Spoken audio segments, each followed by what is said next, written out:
বাজেটে উন্নয়ন ব্যয় কমলেও বরাদ্দ বাড়ছে বিদ্যুৎ ও জ্বালানি খাতে। অর্থের প্রবাহ সংকট কাটাতে সহায়ক হলেও বরাদ্দের যথার্থ ব্যবহারের উপর জোর দিচ্ছেন বিশ্লেষকরা।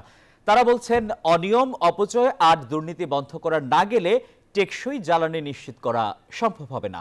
নতুন বাজেটে তাই সুনির্দিষ্ট দিক নির্দেশনা দেখতে চান তারা। বিস্তারিত জানাচ্ছেন রিয়াজ সুমন। শেখ হাসিনার উদ্যোগ ঘরে ঘরে বিদ্যুৎ, এমন স্লোগানকে সামনে রেখে কোনো রকম নিয়মনীতির তোয়াক্কা না করেই একের পর এক বিদ্যুৎ কেন্দ্র নির্মাণ করে গেছে আওয়ামী লীগ সরকার। 15 বছরে 5,700 মেগাওয়াট থেকে উৎপাদন সক্ষমতা উঠেছে 30,000 মেগাওয়াটে, অথচ চাহিদা সর্বোচ্চ 16,000 মেগাওয়াট। অপ্রয়োজনীয় সক্ষমতার বিদ্যুৎ কেন্দ্র বসিয়ে রেখে ভাড়া গুনতে হয়েছে $300 কোটি। দ্রুত সরবরাহ আইন করে সকল অনিয়মের দায়মুক্তি দিয়েছে শেখ হাসিনার সরকার। এভাবে 1.5 দশকে বিদ্যুৎ ও জ্বালানি খাতে সংঘবদ্ধভাবে লুট করা হয়েছে 72,000 কোটি টাকা। আর এজন্য প্রতি বছর বাজেটে বড় অঙ্কের অর্থ বরাদ্দ দিতে হয়েছে অর্থ মন্ত্রণালয়কে।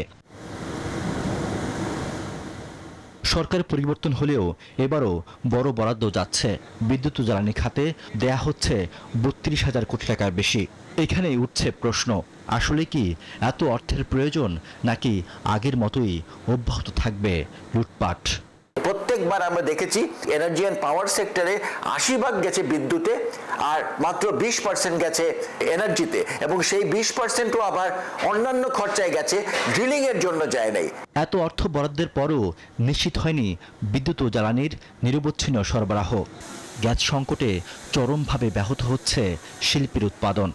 সরকারের তো এটা ভাবতে হবে যে গত 1 বছরে 110টা তৈরি পোশাক শিল্প কারখানা বন্ধ হয়ে গেছে এই গ্যাস এবং বিদ্যুতের অভাবে। যতক্ষণ পর্যন্ত নিজস্ব গ্যাস না পাচ্ছি, আমদানিটাও বাড়াতে হবে, বাড়িয়ে আমাদেরকে পর্যাপ্ত গ্যাস দেওয়ার ব্যবস্থা করতে হবে যদি দেশের শিল্প কলকারখানাকে উন্নতি করতে চায়। আগামী অর্থ বছরে বিদ্যুৎ খাতে ভর্তুকি অর্ধেকে নামিয়ে আনার পরিকল্পনা করছে সরকার, কিন্তু তা কতটা কার্যকর হবে তা নিয়ে শঙ্কায় বিশেষজ্ঞরা। ক্যাপাসিটি পেমেন্টের মতো বিষয়গুলোকে বাদ না দিতে পারেন এবং একই সাথে এখানে বিদেশি বিনিয়োগকে যদি আকৃষ্ট না করেন, বিশেষ করে নবায়নযোগ্য জ্বালানিতে, তাহলে জ্বালানি ক্ষেত্রের যে সংকটটি রয়েছে, আর্থিক সংকট, এটি অব্যাহত থাকবে। দেশের অর্থনৈতিক উন্নতির সাথে পাল্লা দিয়ে বাড়ছে গ্যাস বিদ্যুতের চাহিদা। সেই চাহিদা পূরণে ব্যর্থ হলে থমকে যেতে পারে প্রবৃদ্ধির চাকা, এমন আশঙ্কা বিশ্লেষকদের।